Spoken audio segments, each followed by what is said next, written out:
pagpangalagad, dili na to mapaningkamutan.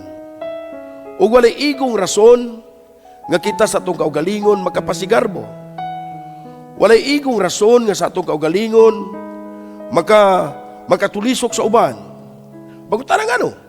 Tungod kay walay ato sa atong kaugalingon. Ang atua, makitaan lang nato ang gugma sa atong isikatao.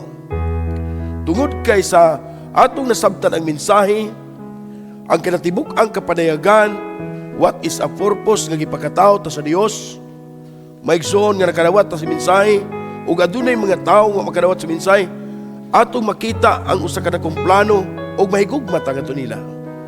See? Praise the Lord. Mao na nga sa atong pagpangalagad, doon natay adlaw-adlaw ang gipasalamatan.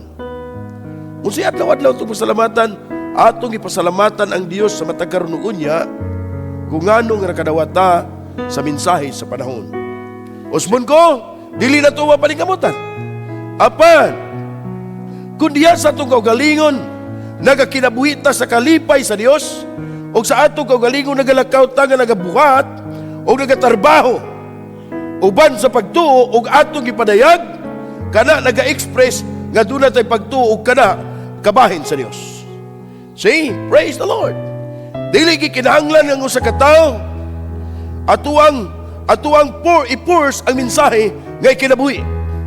Tungod kay kining mensahe sa diya nga madunggan sa bride, madunggan sa pinili, maminaw siya ug unsa ang order sa groom. Tungod kay nga naman, tungod kay siya kabahin sa groom ug andam niyang i-sacrifice ang iyang kaugalingon. Tungod ug alang-alang sa groom sumala sa atong gibasa. Bisan kinsa nga mosunod kanako, nga mahigugma siyang pamilya, mahigugma siyang inahan, mahigugma siyang inaamahan, mahigugma siyang igsoon, bisan siyang kaugalingon, dili takos. Tama? Praise the Lord. Ug mosunod kanako, magpasan siyang cross, ug magadumot siyang kaugalingon, makamit niya ang kinabuhindayon. Unsay but pasabot sa Dios, dili gikinahanglan nga imong pugsod mo sarili. Why? Tungod kay ang gisulti, ang tao nga pinili mga igsoon, katong tao, adunay tao nga nakalaan ang daan nga mo kinabuhi na. Dili na to na mapaningkamutan. Adunay tao nga mo kinabuhi ni ana.